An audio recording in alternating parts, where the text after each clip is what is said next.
Hello दोस्तों, राधे राधे। बहुत बहुत स्वागत है आपका मेरे यूट्यूब चैनल में। आई होप आप लोग ठीक होंगे, स्वस्थ होंगे। आज हम लोग हिंदी के बहुत ही मोस्ट इम्पोर्टेंट क्वेश्चंस करने वाले हैं, जो हमारे अलंकार और समास से रिलेटेड क्वेश्चंस रहने वाले हैं। तो प्लीज़ वीडियो को बिना स्किप किए हुए वीडियो के एंड तक ज़रूर देखें और लास्ट में प्यारा सा कमेंट करके बताएं आपको वीडियो कैसी लगी, और यह भी बताएं कि आप लोगों ने कितने क्वेश्चन का आंसर आप लोगों पहले से जानते थे। तो हम लोग क्लास को स्टार्ट करते हैं। तो हमारा पहला क्वेश्चन क्या हो जाएगा? कर कर कमल में कौन सा अलंकार है? पहला उपमा, दूसरा रूपक, तीसरा अनुप्रास, चौथा श्लेष। तो कौन सा अलंकार है दोस्तों इसमें? कर कमल में रूपक अलंकार है। तो ऑप्शन बी हमारा एकदम सही आंसर हो जाएगा, रूपक अलंकार। अब हम लोग नेक्स्ट क्वेश्चन देखेंगे। क्या हो जाएगा हमारा नेक्स्ट क्वेश्चन दोस्तों? कनक कनक ते शौगुनी में कौन सा अलंकार है? पहला ऑप्शन यमक, दूसरा अनुप्रास, तीसरा उपमा, चौथा रूपक। तो कौन सा अलंकार हो जाएगा दोस्तों? कनक कनक ते शौगुनी में कौन सा अलंकार है? हमारा सही आंसर इसमें से क्या हो जाएगा? यमक। यमक अलंकार को हम लोग कैसे पहचानेंगे?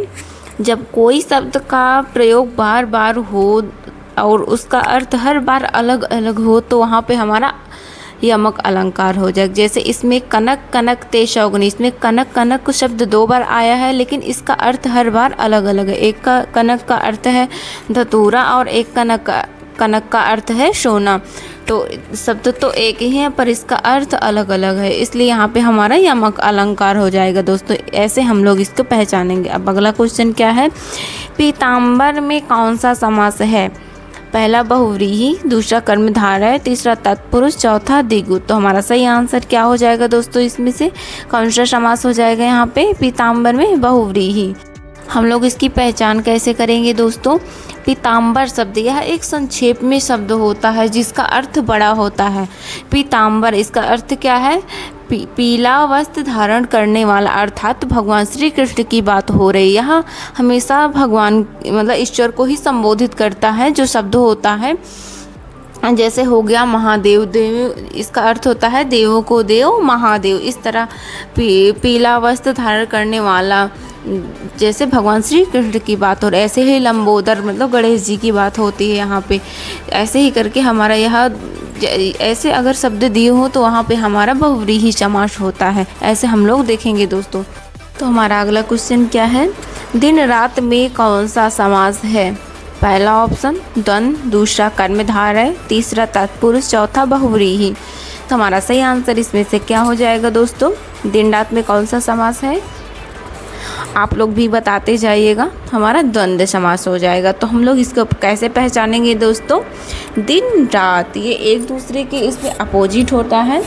द्वंद्व समास में जैसे अग्नि पानी हो गया और माता पिता हो गया, तो अगर ऐसे शब्द दिए हो तो वहाँ पे हमारा द्वंद्व समास होगा। ये एक दूसरे के अपोजिट होते हैं, विपरीत होते हैं। जैसे दिन रात हो गया, अग्नि और पानी हो गया। इस तरीके से हम लोग इसको पहचानेंगे। यहाँ पे हमारा द्वंद्व समास हो जाएगा। तो अब हम नेक्स्ट क्वेश्चन देखेंगे। नेक्स्ट क्वेश्चन क्या हो जाएगा हमारा? दशानन में कौन सा समास है? पहला ऑप्शन द्विगु, दूसरा तत्पुरुष, तीसरा बहुव्रीहि, चौथा द्वंद्व। तो इसमें से हमारा सही आंसर क्या हो जाएगा दोस्तों? दशानन में कौन सा समास है?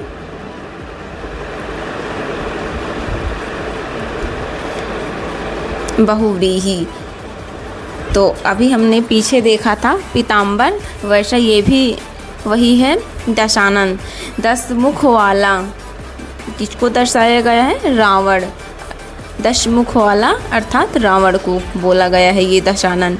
ये एक संक्षेप में शब्द होता है जो हमारा ये शब्द है, इसका अर्थ बड़ा होता है जो किसी न किसी को दर्शाता है। इस तो हम लोग ऐसे पहचानेंगे बहुव्रीहि समास को। अब हमारा नेक्स्ट क्वेश्चन क्या हो जाएगा? तो हमारा अगला क्वेश्चन कौन सा हो जाएगा दोस्तों? क्वेश्चन नंबर 6 कौन सा है? महाधन ऋषि का संधि रूप है।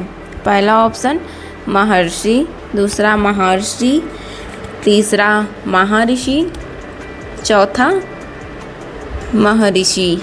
तो हमारा सही आंसर इसमें से क्या हो जाएगा दोस्तों? क्या है? महा प्लस ऋषि का संधि रूप कौन सा हो जाएगा हमारा सही आंसर? आप लोग भी बताते जाइएगा दोस्तों। महर्षि हो जाएगा।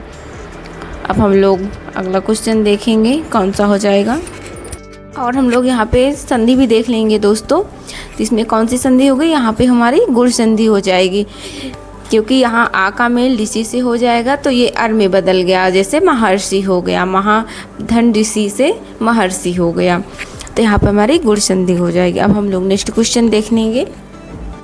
तो हमारा नेक्स्ट क्वेश्चन क्या है दोस्तों? गिरि प्लस ईश का संधि रूप है। गिरीश, गिरीश, गिरीश, गिरीश। तो हमारा सही आंसर क्या हो जाएगा इसमें? गिरि प्लस ईश का संधि रूप क्या है? इसमें छोटी ई और बड़ी ई का मेल हो रहा है, तो हमारा गिरीश पहला ऑप्शन हमारा सही होगा। तो यहाँ पे हमारी कौन सी संधि हो जाएगी दोस्तों? यहाँ पे हमारी दीर्घ संधि हो जाएगी, क्योंकि यहाँ छोटी ई और बड़ी ई का मेल होकर के बड़ी मतलब बड़ा गिरीश हो रहा है, तो यहाँ पे हमारा दीर्घ संधि हो जाएगी दोस्तों। अब हम लोग नेक्स्ट क्वेश्चन देखेंगे। तो हमारा अगला क्वेश्चन क्या है दोस्तों?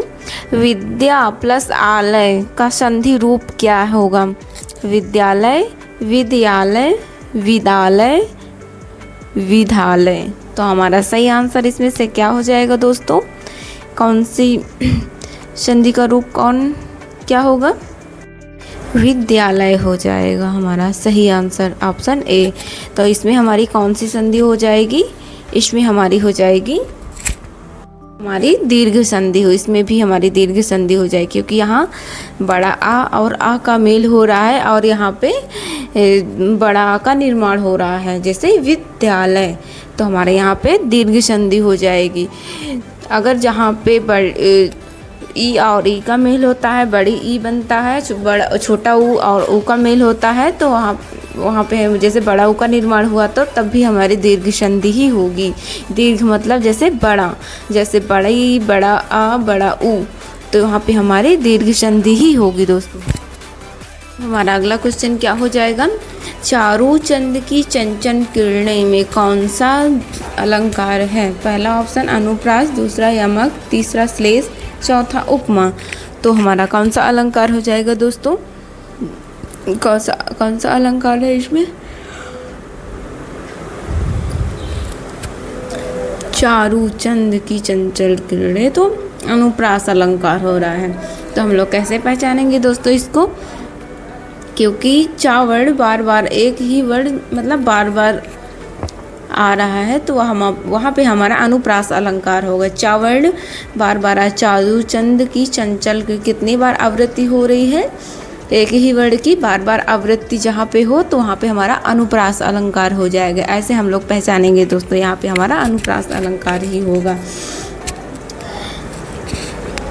जहाँ पे एक ही वर्ड की बार बार आवृत्ति की जाए तो वहाँ पे हमारा अनुप्रास अलंकार होता है। तो हम लोग ऐसे पहचानेंगे इसको। अब हमारा नेक्स्ट क्वेश्चन क्या हो जाए?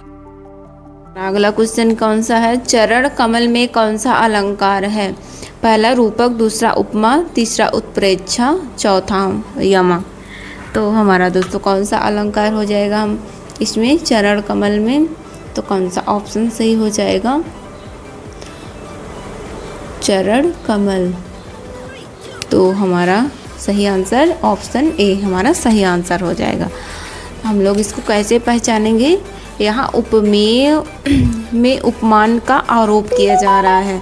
कमलवत चरण हो गया हमारा उपमेय और कमल हो गया उपमान। तो कमलवत रूपी चरण यहाँ ऐसे दिखाया गया है, तो ऐसे हम लोग पहचानेंगे। उपमेय में उपमान का आरोप किया जा रहा है, तो यहाँ पे हमारा रूपक अलंकार हो जाएगा। कमलवत रूपी चरण।